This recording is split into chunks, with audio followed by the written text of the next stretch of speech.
nazala depuis na botama na nde nazala ka kosuba na mbeto na batamo bo okoki ko imaginer te na suba na mbeto elekela toujours nga yango tola la bwe na osuba problème ni na ola mukabo elambe bebiwo na kanga peka mutema na ebisa merete mbeto na repolaka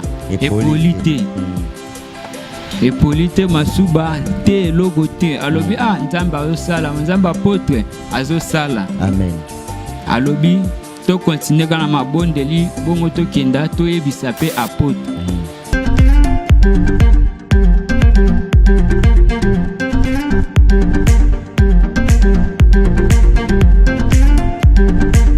Voilà, très chers internautes du monde entier, vous comprenez déjà que Platon a déjà il y a kobonga mapota nyoso to yaka poto te ande bana nzambe na nzela ya sagesse télévision et puis émission na bino le cœur de l'homme ndenge boyebi pene bozali komona nazala nga mon côté toujours avec un grand serviteur de Dieu ou déjà boyebi bo mesana na ye apôtre Paul ngana pesi mbote malamu mosali na nzambe nto banda émission na biso ya lelo le cœur de l'homme. Yes. Maintenant nto banda yango yambo na losambo pour to fongola émission ya lelo. D'accord, on peut prier. Seigneur, nous te disons merci, nous te rendons grâce parce que tu es Dieu, tu es puissant, tu es glorieux. Seigneur, permets à ce que ta puissance soit au milieu de nous. Laisse qu'à travers cette émission que plusieurs personnes soient bénies, éclairées, pourquoi pas Seigneur, restaurées. Seigneur, je soumets à l'obéissance du nom de Jésus toute pensée négative et toute pensée qui ne confesse pas le nom de Jésus. Et je dis seul le nom de notre Christ Jésus règne au milieu de nous, au nom de notre Christ Jésus, et je dis Amen. Amen. Voilà, les lots que partager thème moko kitoko et longo na mosali na nzambe oyo ko sunga mabote belon lo babo sala tellement attentif tango zolanda. En tout cas, ala concentré longo la bana pembeni na yo.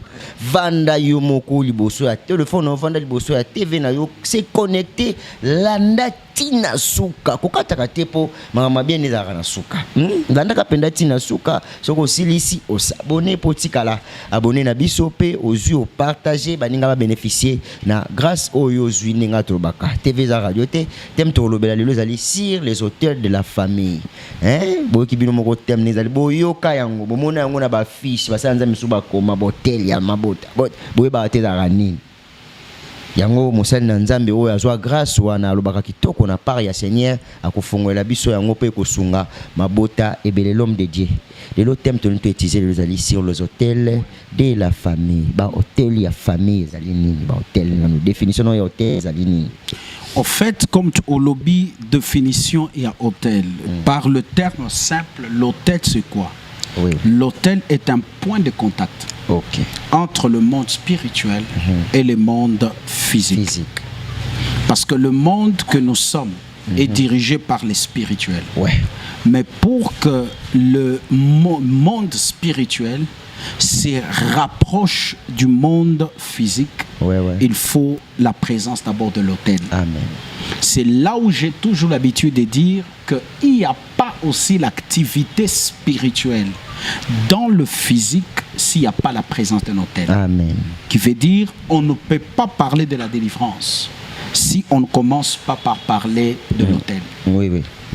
Qui veut dire ceci, chaque famille, il y a des autels. Et ce sont ces autels-là qui donnent le pouvoir et l'accès aux puissances de la sorcellerie, aux puissances de l'occultisme, d'exercer la malédiction, la mort, la destruction sur des familles. Je prends l'exemple très simple de l'histoire de Balak et Balaam. Nous sommes dans le livre de Nombres, chapitre 23. Vous allez constater que dans le livre de Nombres, chapitre 23, il y avait un homme qui était Balak, qui avait besoin de voir Israël être détruite. Alors, il est allé voir le prophète Balaam, qui était le prophète, le vrai prophète. Et puis pour lui demander comment je peux faire pour arriver à détruire Israël. Quel est le secret? Écoute le secret que Balaam lui donne. Balaam lui dit, bâtis seulement l'autel. Mais ce qui a protégé Israël, c'était les autels d'Abraham. Parce qu'Israël vivait dans l'alliance d'Abraham. Oui. Vous comprenez? Oui, oui. C'est pourquoi ces autels n'ont pas pu détruire Israël. Amen. Parce que les autels d'Israël étaient plus nombreuses par rapport aux autels de Balak et Balaam. Oui, oui. Parce que lui a fait juste 14 autels. Mais Abraham, de son vivant, Abraham a bâti presque 100 autels. Oui. Vous comprenez? Oui, oui. Qui veut dire ceci. On ne peut pas exercer une spiritualité quelque part sans la présence de l'autel. Amen. Voilà pourquoi, comment découvrir que dans votre famille, il y a des autels. Dans votre vie, il y a des autels. C'est par la présence permanente ou répétitive de problèmes négatifs. Oui. Amen. Comme il y a des maladies, des problèmes en répétition, oui, oui. Et ça, un problème wana nde ezos présenter et signifier que hôtel moko eza quelque part na kati ya famille na bino. Amen. Parce que malheur moko ekoki kokome la binote s'il n'y a pas d'abord la présence de l'hôtel. Vraiment. Vous comprenez? Oui. Qui veut dire toute activité spirituelle positive ou négative, c'est-à-dire définit déjà la présence d'un hôtel. Amen. L'hôtel, c'est un endroit où on prend des décisions. Oui. Pour une famille, pour un couple, Oui. pour une ville, pour une nation. C'est-à-dire les décisions. Ce qui doit se passer dans cette famille-là, Oui, c'est oui. déjà décidé sur un hôtel. Oui. C'est comme par exemple même tout ce que nous voyons. C'est-à-dire dans le monde. Mais bien aimé, ça se fait d'abord la nuit. Les grandes décisions, ça se prend la nuit devant des hôtels. Il y a un hôtel spirituel dans votre famille.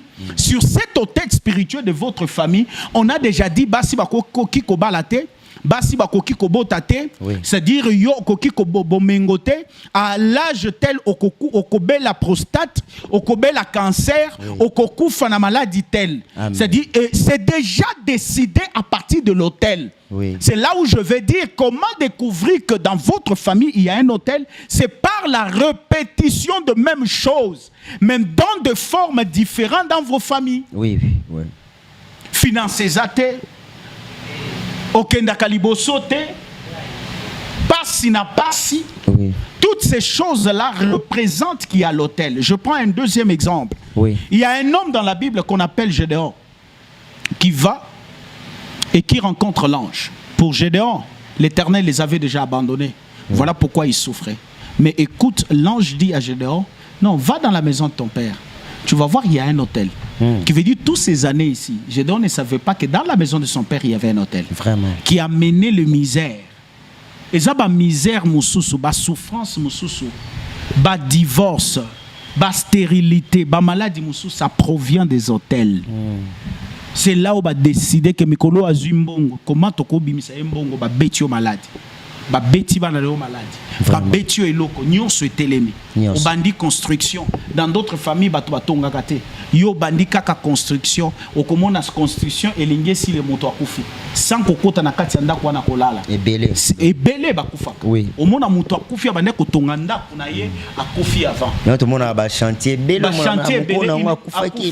C'est parce que lui veut défier les lois des hôtels de sa famille. Comme Alingaki a défié la loi. Vraiment. C'est pourquoi tu ne peux pas vivre une stabilité, un progrès, une gloire si tu ne commences pas d'abord par découvrir que votre famille est dominée par quel type de hôtels. Est-ce que tu as déjà renversé ces hôtels-là pour que tu te dises aujourd'hui que non, là, je peux percer. Voilà pourquoi dans beaucoup de familles, il y a des hôtels et ces hôtels-là, vous devez les briser. Amen. Avant d'avancer. J'aime beaucoup. Si tu veux vivre une vie épanouie, si tu veux vivre une vie stable, si tu veux réussir, commence d'abord par détruire les hôtels. Même si à ta vieillesse, détruis les hôtels pour laisser une bonne héritage spirituel à tes enfants. Amen. Détruis l'hôtel. Rebâtis un nouveau hôtel.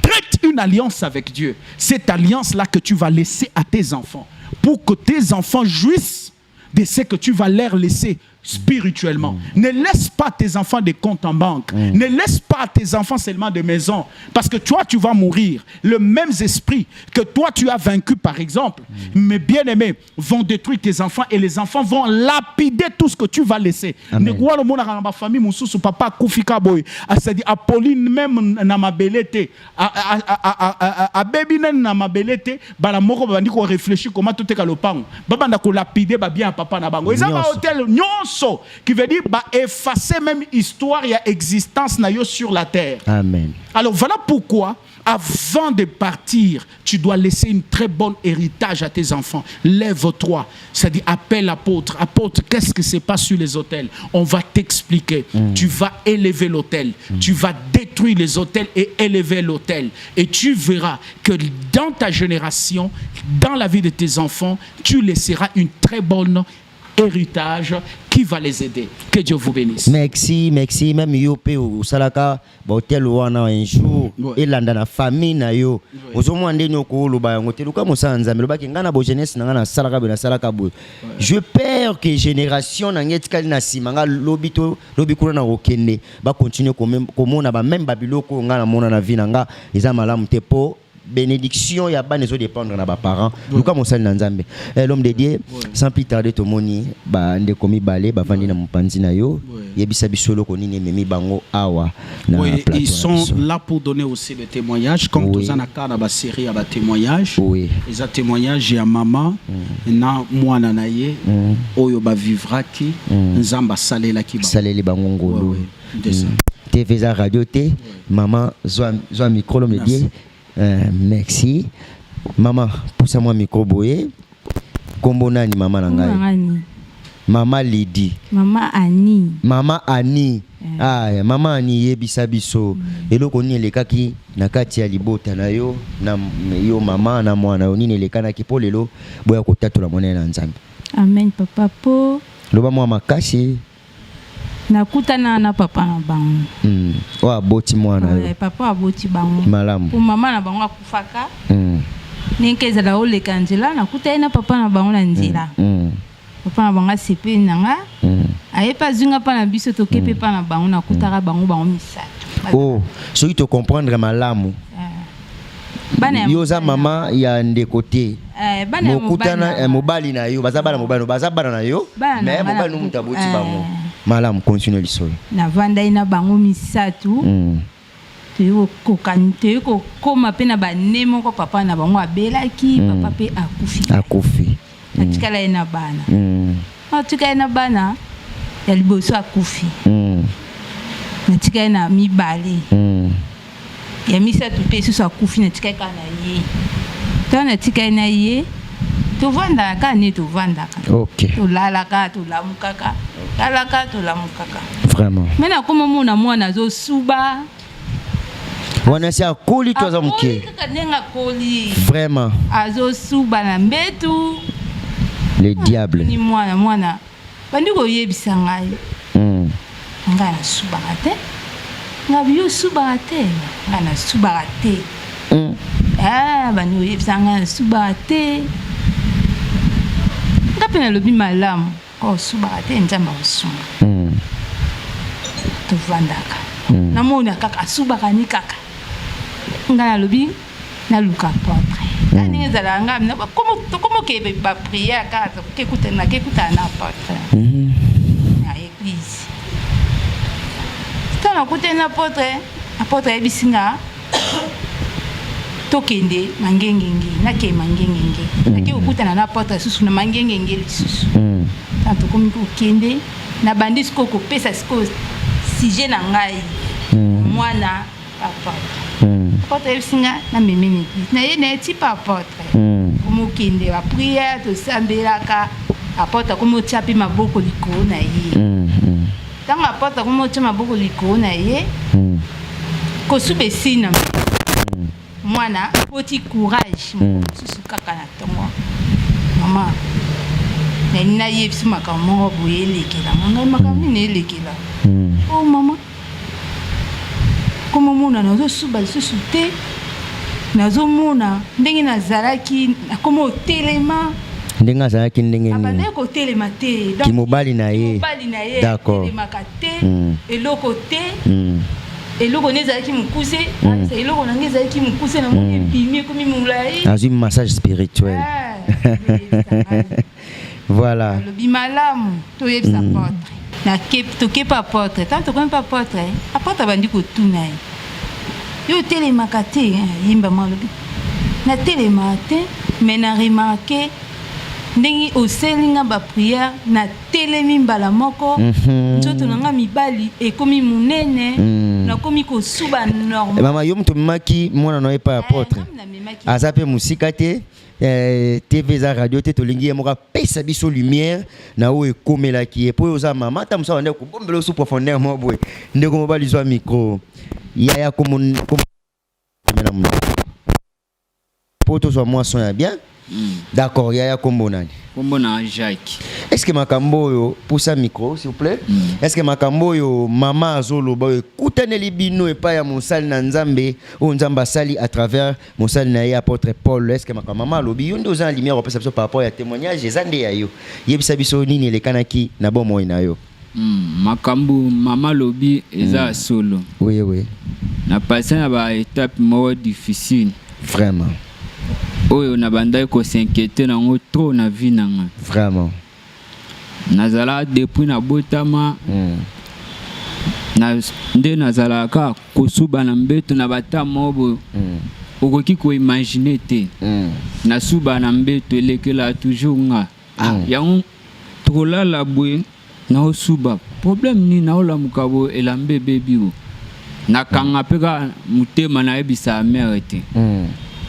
ti eleki bata mona kabo mère aya kaka konto yango badra na oboye be babundeni na bamasuba bonya na subi na wanga na kaka na omona trop c'est trop age pusana na okola ti age comme na bite na ebisa na mama à propos ndenge na osuba trop na kepe na vandisi mama na bando expliquer mama talande na zabo depuis na botami ti nde na komi boy na comprendre toujours ka kosuba na oyeba te problème nini elekela nga ata na kangi masuba ndenge nini na buto mona kana sutiki na tongo bo na subi OK après maman ayoka na lobite si c'est comme ça to luka o ekomi mambo to luka basala nzambe oui to ya bandi ko kenela ba priana akena ngape ngomba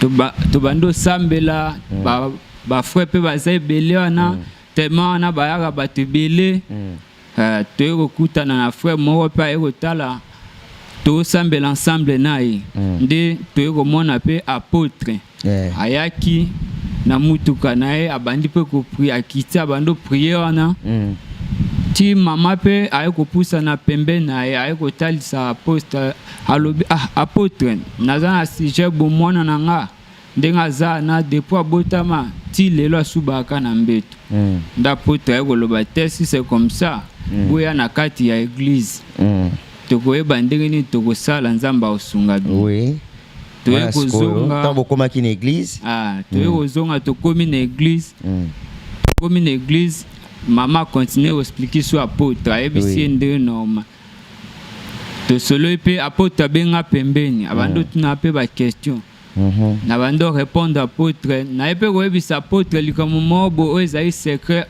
yanga moko likambo nini ya ke kimobali nanga etele magate c'est-à-dire ekufa donc depuis âge ni yo comprendre que mobile nous hôtel maté depuis na âge ni bon depuis na 15 ans depuis na 15 siko comme na âge ni siko na 25 ans siko 25 ans nyoso c'est-à-dire depuis 15 ans ti bona eloko nanga etele magate nzoto na mobile c'est-à-dire ekufa mais na garda ki toujours mère na garda secret zaki privé pour nanga moko nde na yaki ko ebisango apôtre pour na apôtre aza mwana mobali na bando yoka mama asoni yango na yo bisa apôtre ke tala boende na zabo na suba na mbeto et puis na zalaka nzoto nanga ki mobali ekufa esalaka te fonctionnalité c'est-à-dire quand nde nazabo omonaka mutu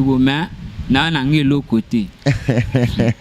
Vraiment sans qui mobali. Ah ça qui mobali l'autre côté. Vraiment. Apôtre ebisinga te nzamba osunga avec ba prière au bikana. Toyana toyo kota ba prière apôtre pas pesi biso ba jour qui est au sambela pendant autant de jours. To bandi pe ko prier et l'équipe attend avec la prière na zonda ko jour mobo na lali na butuka boy comme d'habitude le gars na ko liboso na banda mo osambela te mais na comme so na zongi bo na prier na butu na prier boti na lali pe na nga bien na tongo ga bo comme d'habitude na ebike nde naza na tongo na opola kaka na obimisaka mbeto na moi na tongo bona la mukabo na ta masuba te au problème nini et ça les miracle ni et ça neti émotion na yego bisa mama nde naza na la muka siko mais chaque jour ndengo ebike mbeto na ngepolaka Epolite masuba te logo te alobi nzamba azosala nzamba apôtre azosala amen alobi to continuer kana mabondeli bongo to kenda to yebisa pe apôtre to ko to sambe na mama na to remercier nzambe après to yeko kende pe église to yebisi pe apôtre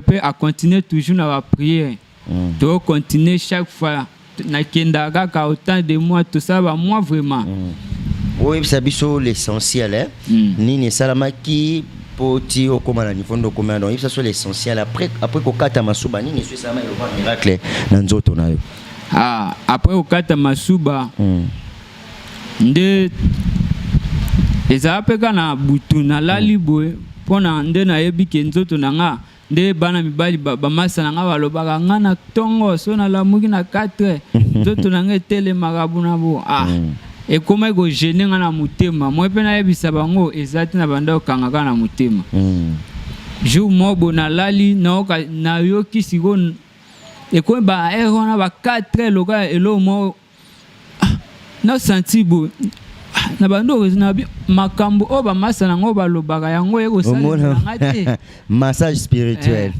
na senti bo nzoto vuma bo bando telema nini bonatala bo na nzoto ndeza ki mukeza ya okotela nzoto kimobali ebimi kompe na moto na kende na okopise o ba jete na kendo pise bo nzoto mdezo normal na ko c'est-à-dire na se sentir normal vraiment na komi nzambe na komi moto na zaki ya okufa mais na komi moto amen vraiment papa témoignage sur notre sujet essentiel pesa miko mama pesa on pas homme dédié en tout cas courage nzamba sayeli bino bikamo na kati ya libota oyo l'homme dédié tala ndenge ndeko bobaza ki na kati ya condamnation ya diable na jinaye a commis esclave asubaka na mbetu kimobali abomi tala ndenge diable ba bêtise na ye na vie ya bana nzambe l'homme dédié c'est-à-dire il n'y a que Dieu qui peut faire ça oui parce que ni yemoko esengwa zaki nango parce que zai loko secret yemoko alobi ango même temps ayebisa kinga banda ko lobango na soni que non apôtre na oyebisa au secret moko na bombela ka mama na bombela ka batu nyonso c'est que kimobali nanga ekonda ezalo kwa mwana muke vraiment et puis était les makate oh là là mais tangu nzamba sali yemoko ayiko bisanga que non apôtre nzoto ebimi na kobima c'est comme si kotaki na kati me ebimi wana lingaka atikala stérile finalement asimbata mwana te abota ça pembe na mwasi voilà pourquoi akoki ko provoquer basité même et l'autre côté parce que déjà moralement elle était déjà détruite oui vous voyez et ben ça les soni même na ba camarades na ba tous c'est pour dire tous ceux-là qui traversent le même problème qui traversent les mêmes difficultés apprenez à faire confiance au Seigneur amen Dieu agit le Seigneur agit quel que soit ton problème quelle que soit ta maladie quelle que soit ta difficulté laisse-moi te dire le Seigneur agit apprends seulement à faire confiance au Seigneur et tu verras le Seigneur faire des grandes choses dans ta vie. C'est tout ce que je peux te dire là où tu es en train de me suivre. Et tu dois savoir, quels que soient les problèmes, rien n'est impossible à Dieu. C'est ce que la Bible dit. Amen. Rien n'est impossible à Dieu. Pourquoi? Parce que le Dieu que nous servons, on l'appelle le Tout-Puissant. Amen. Alors, dans le mot tout, il y a aussi ton problème, il y a ta maladie, il y a ton impuissance, il y a ta stérilité, il y a le diabète, il y a tout. Vraiment. Vous voyez, le Dieu que nous servons, c'est un Dieu puissant. Crois seulement et fais-lui confiance et tu verras ce que le Seigneur fera dans ta vie. Merci beaucoup.